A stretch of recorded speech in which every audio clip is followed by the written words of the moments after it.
The first 10 books of Discworld comprise what I like to call the Genesis era of the series. These are the books that lay the groundwork for the world and which Terry Pratchett cut his teeth on as he grew as a writer. With a few exceptions, they're mostly harmless romps and collections of jokes, and Moving Pictures is mostly that as well. But it's also very clearly the end of an era for the disc.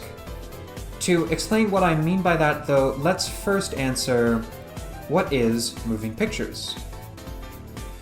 Moving Pictures is the story of The Moving Pictures, a new invention by the alchemists of Ankh-Morpork. Thanks to this ingenious invention, moving images are able to be captured and projected onto a screen.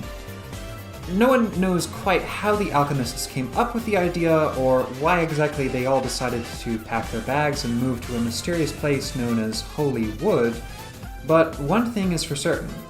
There's more to this moving picture business than meets the eye. How does the world of moving pictures work? After the previous books with Unseen University involving court intrigue and copious deaths, Moving Pictures introduces us to Mustrum Ridcully, who becomes Arch-Chancellor and remains so for the rest of the series.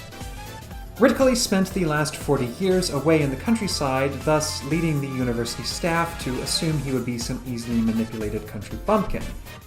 However, due to his enthusiasm for things like hunting or exercising, Ridcully is more than a match for any assassination attempts, prompting all would-be usurpers to eventually give up and giving us the more or less stable staff roster that will last us for the rest of the books. CMOT Dibbler, first introduced in Guards Guards, now gets a more fleshed-out personality that will last him the rest of the series, alongside Detritus, the lovable troll who will play an even larger role in later books. Also, Gaspo the Wonder Dog, the misanthropist canine, makes his first appearance in this book. While Moving Pictures is the last book to feature the Dungeon Dimensions as a serious threat, it is the first book to introduce a concept that would remain throughout the rest of the series, where some mundane concept from our world magically manifests itself in some way on the Discworld, with fantastic and terrifying results.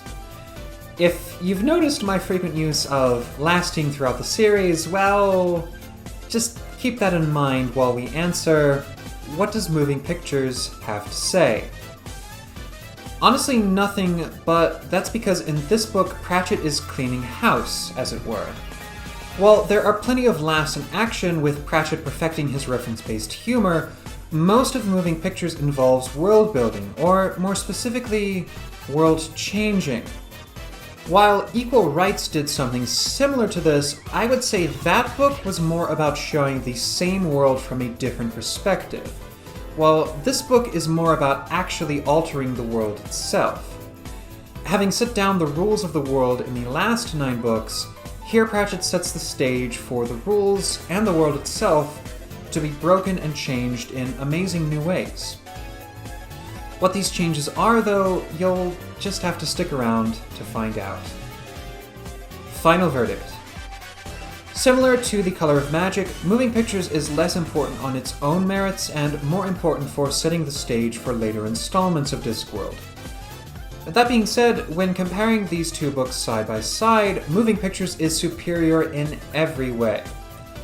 It doesn't try to be very much, but it does manage to be The Color of Magic, but better.